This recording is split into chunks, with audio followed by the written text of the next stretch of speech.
Hi guys, sa video na ito, ang tricks na ituturo ko sa inyo ay kung paano nga ba mag frontside shabit.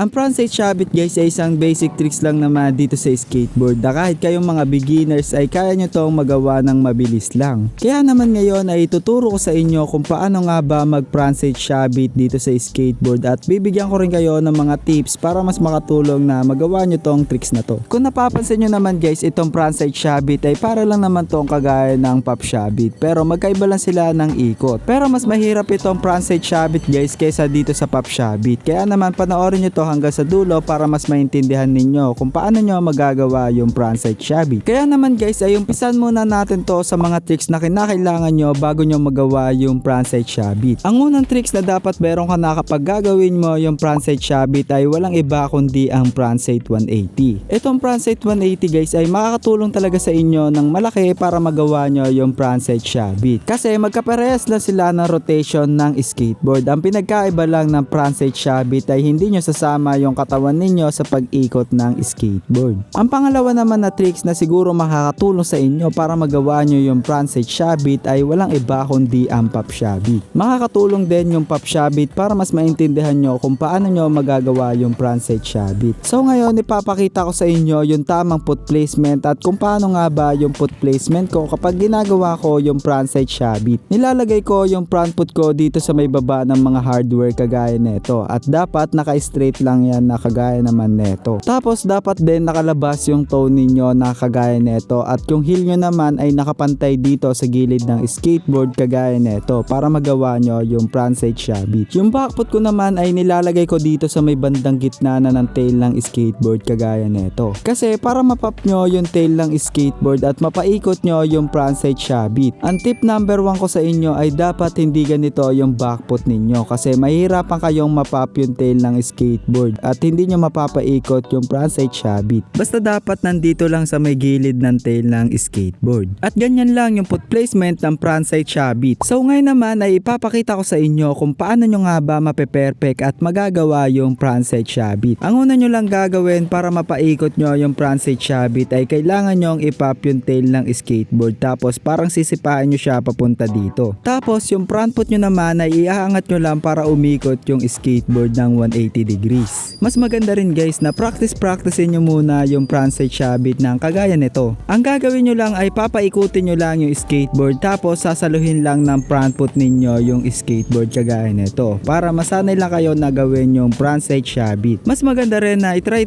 nyo muna yan bago nyo pilitin na saluhin yung frontside shabit. Ang tip number 2 naman ay kailangan nyo tumalon patalikod kagaya nito. Kasi dito papunta yung ikot ng front shabit guys kaya kailangan nyo tumalon patalikod para masundan nyo yung ikot ng skate. Tapos gawin yung guide yung front foot ninyo para masalo nyo yung ikot ng skateboard at magawa nyo yung front shab. At ang pang last tips ko sa inyo ay gawin nyo na at perfectin nyo na yung frontside shabit. Basta intindihin nyo lang yung mga tips na pinakita ko sa inyo at kung paano nyo magagawa yung front shab. Basta intindihin nyo lang siya at gawin nyo lang siya. Basic tricks lang naman talaga itong frontside shabit guys. Basta gawin nyo lang siya ng gawin hanggang sa ma-perfect nyo. At dito na guys magtatapos itong aking munting video. Maraming salamat sa panonood ninyo at sana ay nag-enjoy kayo at naintindihan nyo kung paano nyo magagawa yung frontside shabit. At sana din nakatulong tong tutorial na to para magawa nyo yung frontside shabit. At yun lang, maraming salamat sa panonood ninyo. Kita-kits ulit tayo sa next video mga homies. Yun lang, bye-bye!